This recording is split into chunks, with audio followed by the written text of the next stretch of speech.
Hi guys! Welcome to my vlog. It's me, Rian, and I'm going to show you my favorite leisure activities and how this benefit me.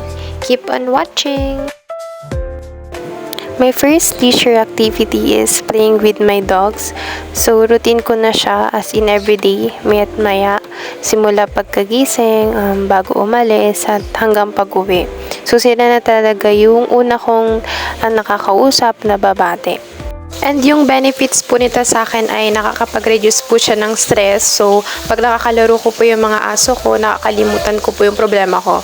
So, hindi po talaga siya nawawala, pero at least po nakakalimutan ko.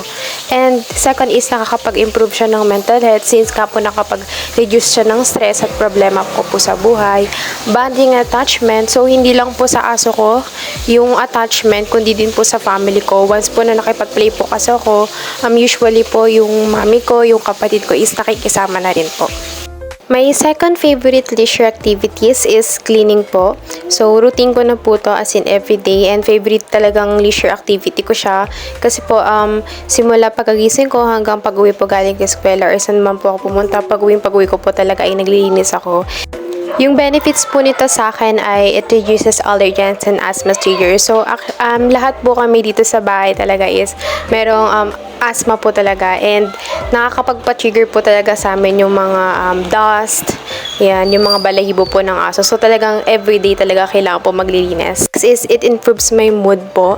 So, pagka naglilinis po ako, nalilibang ko po yung sarili ko. As in, gustong-gusto ko po talaga yung paglilinis. Lastly po yung host guest confidently. So, pag malinis yung bahay namin, confident po talaga kami na makapag-invite po ng mga kamag-anak, ng mga friends po dito po sa bahay.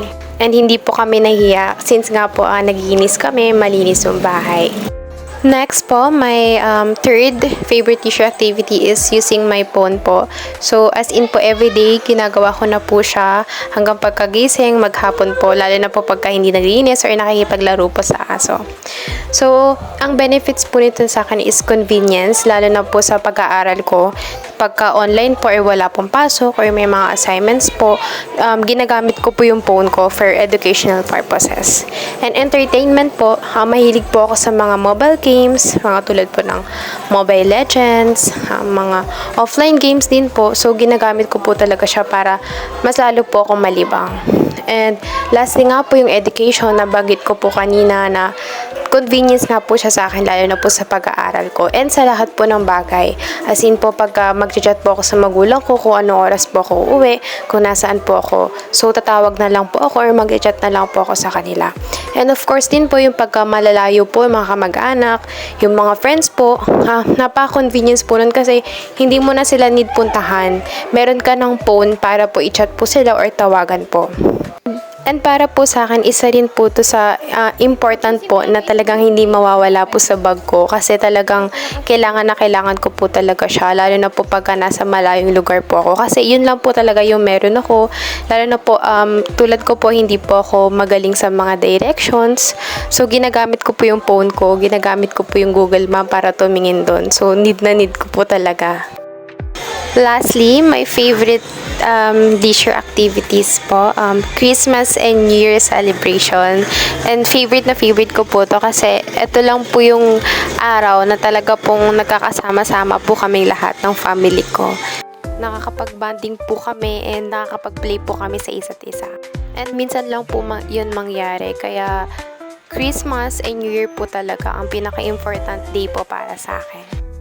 So, that's all my favorite leisure activities. So, kung mapapansin nyo po, lahat po siya is nasa home-based leisure activities. Kasi po ako po yung tao na talaga taong bahay lang and mas gustuhin po na nasa bahay lang.